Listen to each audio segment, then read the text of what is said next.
Hello everyone. Last week gold की price ने ये मूव किया है, सिर्फ और सिर्फ कंसोलिडेशन रही है पूरा हफ्ता। मार्केट ओपनिंग पे प्राइस गैप अप के साथ ओपन हुई और एक रेंज में एंटर हो गई। फिर ये इसने कंटिन्यूस ये रेंज किया है। Monday, Tuesday, Wednesday, Thursday, Friday ये प्रॉपर कंसोलिडेशन में रही है। नो ट्रेडिंग रेंज थी ये। और फ्राइडे वाले दिन क्या किया है, ब्रेक डाउन दिया है। सेलर्स को इनवाइट करके ट्रैप कर दिए यहाँ ब्रेक डाउन के साथ। वीक प्रॉपर वीक के साथ क्लोजिंग जो है वो अगेन इस रेंज के अंदर दे दी है। सो लास्ट वीक तो पूरा कंसोलिडेशन वीक था। गोल्ड की प्राइस ने प्रॉपर एक कंसोलिडेशन किया है। ये कि प्राइस बहुत हाई हो चुकी है, जो बायर्स हैं वो लेके जाने की कोशिश कर रहे हैं अपवर्ड्स, लेकिन सेलर भी स्ट्रॉन्ग हैं। सो अनडिसीजन है मार्केट में फ़िलहाल। अगर हमें ये 1 आवर का टाइम फ्रेम है, 1 आवर का टाइम फ्रेम, ठीक है। वीकली से स्टार्ट करते हैं। वीकली टाइम फ्रेम क्या कहता है? वीकली टाइम फ्रेम पहले एक चीज़ देखते हैं। एक ना बहुत ही स्ट्रॉन्ग अप ट्रेंड है इस पैटर्न में। कुछ कुछ इस रेंज में कह सकते हैं, कुछ इस रेंज में प्राइसेस मूव कर रही हैं। बॉटम से सपोर्ट लेके और टॉप से थोड़ा रेजिस्टेंस लेती हैं। अब प्राइस एक रेजिस्टेंस लेवल पे है, ठीक है। यहाँ से क्या कह सकते हैं हम, एक रिट्रेसमेंट आ सकती है, ठीक है। यहाँ से एक रिट्रेसमेंट आ सकती है जो कि पॉसिबल है। उसके बाद एक एक बहुत ही स्ट्रॉन्ग टाइम फ्रेम है, वीकली टाइम फ्रेम में एक बनी हुई है डाइवर्जेंस के। प्राइस ने अपना हाई बनाया, लेकिन अब ये रिलेटिव स्ट्रेंथ इंडेक्स ने अपना हाई नहीं बनाया। ये बेरिश डाइवर्जेंस है, यानी कि यहाँ से एक रिट्रेसमेंट आ सकती है। 80% चांसेस हैं एक रिट्रेसमेंट आ सकती है मार्केट में। अब ना जो नेक्स्ट वीक होगा, अगर तो ना उसने जो नेक्स्ट वीक की कैंडल होगी ना, गौर से सुनने वाली बात है। नेक्स्ट वीक की जो कैंडल होगी उसने अपनी जो बॉडी है वो इस पर्टिकुलर सपोर्ट से नीचे क्लोज कर दी। इस पर्टिकुलर सपोर्ट से नीचे बॉडी अपनी क्लोज कर दी, तो फिर हमें इस रेंज में प्राइस दिख सकती हैं। और ये काफ़ी बड़ी रेंज है। और तो और इस जो है इस सपोर्ट पे प्राइस देखने को मिल सकती है। ये जो है ना, ये ऑर्डर ब्लॉक, ये पेंडिंग ऑर्डर ब्लॉक, यहाँ से प्राइस रिट्रेसमेंट लेने आ सकती है और फिर अपना अपवर्ड मूवमेंट कंटिन्यू कर सकती है, ठीक है। अगर तो नेक्स्ट वीक की बॉडी इस नीचे से क्लोज होगी। जब तक इस पर्टिकुलर सपोर्ट जोन से प्राइस ऊपर है तब तक हमारे पास बाइंग है, मतलब कि वीकली टाइम फ्रेम में। डेली टाइम फ्रेम में अब चलते हैं। डेली टाइम फ्रेम में ये हुआ कि इस इम्बैलेंस से मार्केट ने रिजेक्शन ले ली अपवर्ड, ठीक है। इस रेजिस्टेंस को सपोर्ट बना लिया। डेली टाइम फ्रेम में भी ये है, जब तक डेली टाइम फ्रेम में प्राइस इससे ऊपर है चांसेस यही है कि बाय है। लेकिन अगर एक भी डेली टाइम फ्रेम की कैंडल इसके नीचे क्लोज कर जाती है तो यहाँ से हमें एक clean range to downside price देखने को मिल सकती है और यहाँ एक हेल्दी पैटर्न बने तो अगेन बाएंगे यहाँ से। डेली टाइम फ्रेम ये है। On the other hand price एक ट्रेंड चैनल के टॉप पे ज़रूर मौजूद है। ट्रेंड चैनल के टॉप पे ज़रूर मौजूद है। सो यहाँ से कभी भी एक रिट्रेसमेंट देखने को मिल सकती है। ये भी माइंड में रखें। ये जोन वैलिड है, लेकिन ये जोन ब्रेक हो भी सकता है क्योंकि रिट्रेसमेंट आ सकती है मार्केट में। H4 में चलते हैं। H4 टाइम फ्रेम में तो बहुत ही रेंज किया पिछले हफ्ते। ये रेंज मूवमेंट थी मार्केट की, ठीक है। ये गैप अप ओपनिंग हुई, फिर रेंज में घुस गई और ये है। अब नेक्स्ट जो हमारे पास मूवमेंट है वो क्या हो सकती है, वो हमारे पास अनडिसीजन है फिलहाल, क्योंकि पिछला हफ्ता कुछ मूव ही नहीं था। पिछला हफ्ता कुछ मूव नहीं था। ये एक जोन ही हमारे पास वैलिड है। जब तक इस जोन पे हमें मल्टीपल टाइम बाइंग अपॉर्चुनिटी मिल सकती है। क्या कर सकते हैं, स्टॉप लॉस बहुत बड़ा हो जाएगा, लेकिन यहाँ बस वेट किया जा सकता है कि H4 में एक हेल्दी कैंडल बन जाए ना इस जोन के आसपास, तो फिर एक स्विंग बाइंग मिल सकती है कुछ इस तरह से। छोटे एसएल के साथ कुछ स्विंग बाइंग मिल सकती है, ठीक है। लेकिन एक भी अगर कैंडल यहाँ से नीचे क्लोज होगी ना, तो ये फिर नीचे रेंज डाउनवर्ड्स है। एक थोड़ा माइनर ट्रेंड शिफ्ट होगा। मेजर ट्रेंड तो बुलिश ही है, माइनर ट्रेंड शिफ्ट होगा। इस डिमांड जोन पे हमें प्राइस देखने को मिलेंगी, ठीक है। H4 में फिलहाल ये सिनेरियो है।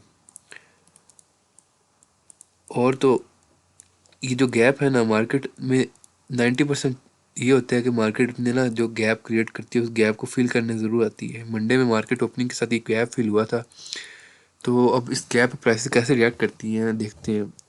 Gap as a magnet act करता है,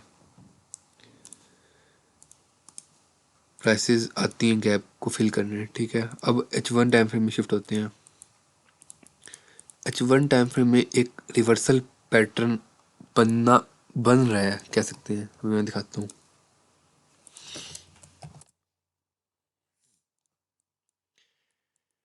ये ना एक हेड एंड शोल्डर, ये head and shoulder type something pattern है और ये उसकी नेक लाइन है।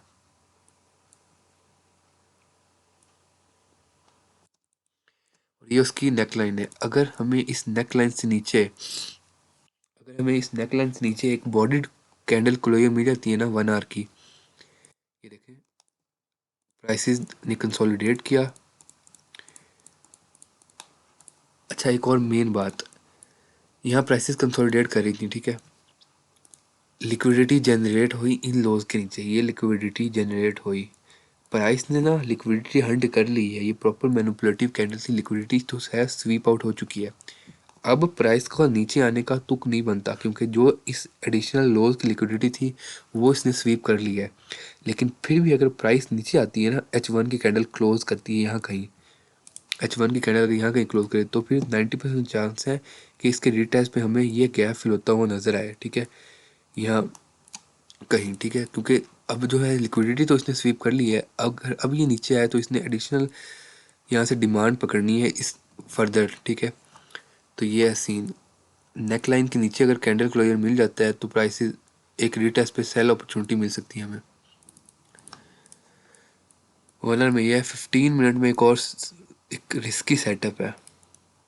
15 मिनट में ना एक रिस्की सेटअप है, क्यों? क्योंकि जो छोटा टाइम फ्रेम है लाइक 15 मिनट, 30 मिनट, 5 मिनट, इनका जो ट्रेंड है ना वो शिफ्ट हुआ हुआ टू द डाउन साइड, कि मार्केट स्ट्रक्चर शिफ्ट है 30 मिनट का। फ्राइडे वाले दिन एक बहुत ही इम्बैलेंस क्रिएट हुआ, सडन मूव, बहुत ही सडन मूव प्राइस ने बनाया। ये देखें ऐसी कैंडल करीब करीब नहीं बनी हुई, इन सबसे बड़ी ये साइज की कैंडल बनी, ठीक है। इससे पीछे की जो सप्लाई थी वो एक ऑर्डर ब्लॉक में है। अब ये जोन एक हैवी सप्लाई जोन है, ये जोन बहुत ही अच्छा सप्लाई जोन है। यहाँ अगर हमें देखने को मिल जाए कोई बेरिश पैटर्न तो ये एक रेंज कैप्चर की जा सकती है। 600 पिप्स की ये रेंज है। ये ट्रेड सेटअप 5 मिनट में जाके देखते हैं। एक सेकंड।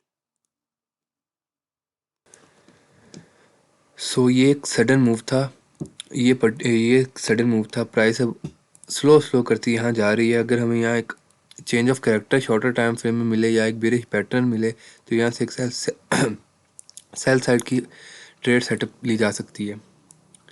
क्लीन रेंज मिलेगी, फर्दर ये और नीचे भी जा सकता है। अब ना गोल्ड जो है बहुत पंप कर चुका है, अब गोल्ड में रिट्रेसमेंट देखने को मिलेगी। इसकी रीज़न ये भी है, अगर हम डिक्सी का चार्ट देखें ना, अगर हम डिक्सी का चार्ट देखें 10 सेकंड, अगर हम डॉलर इंडेक्स का चार्ट देखें तो प्राइस ने ना काफ़ी देर से प्राइस आ रही थी डाउन ट्रेंड में, और वो ये स्ट्रॉन्ग डाउन ट्रेंड है, ये कोई स्लो डाउन ट्रेंड नहीं है, ये स्ट्रॉन्ग डाउन ट्रेंड है, ऐसे स्ट्रॉन्ग कैंडल्स, ठीक है। फिर प्राइस हुई स्लो, फिर एक बाइंग मोमेंटम आया, ठीक है। फिर स्लो स्लो करके नीचे जा रही थी, मतलब सेलिंग जो स्लो होगी, जब सेलिंग स्लो हो जाए मीन्स के सेलर हैं वो इंटरेस्टेड अब कम हो रहे हैं। फिर उसको ऑक्यूपाई किया बाइंग ने, बाइंग स्लो हुई, यानी कि बायर्स अब इंटरेस्टेड हो रहे हैं। फिर एक रिट्रेसमेंट देखने को मिली। अब यहाँ से क्लियर हमें पता चल रहा है कि जो है वो ट्रेंड जो है डॉलर इंडेक्स का वो शिफ्ट हो चुके हैं अपवर्ड साइड की तरफ। ये पर्टिकुलर हाई ब्रेक हुआ और कैंडल क्लोजर भी मिल गई। फर्दर इस रेजिस्टेंस बिकम सपोर्ट से मार्केट उठ रही है फिलहाल, ठीक है।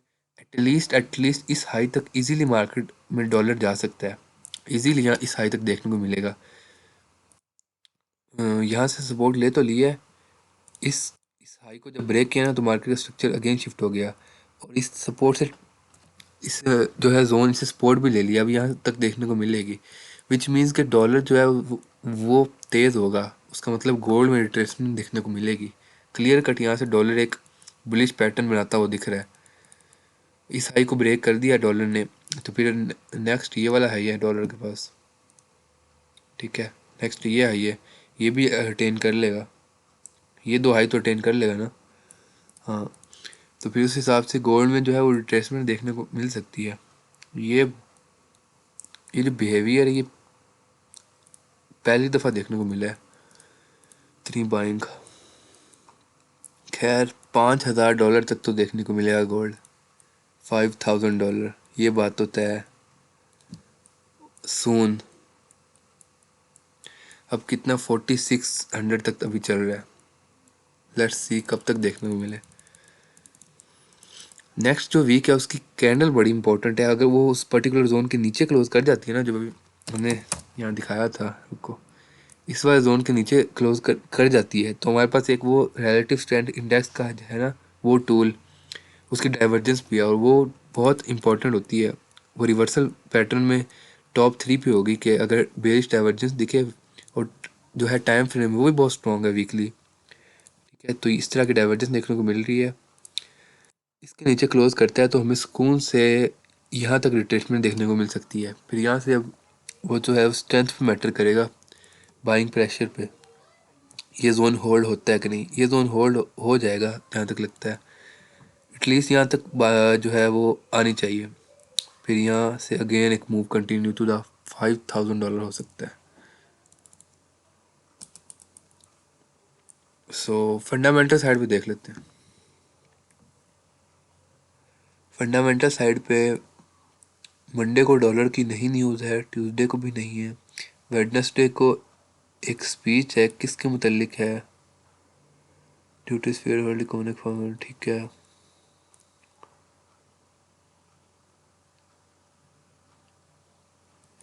इस स्पीच का मार्केट पे इम्पैक्ट रहेगा। सो वेडनेसडे का फंडामेंटल साइड पे इम्पोर्टेंट है, कोर थर्सडे का भी है, फ्राइडे को डॉलर की एक न्यूज़ है, ये वाली। सो लेट्स सी अगला हफ्ता हमें कैंडल कहाँ देखने को मिलती है, गोल्ड की प्राइसेस कहाँ देखने को मिलती हैं।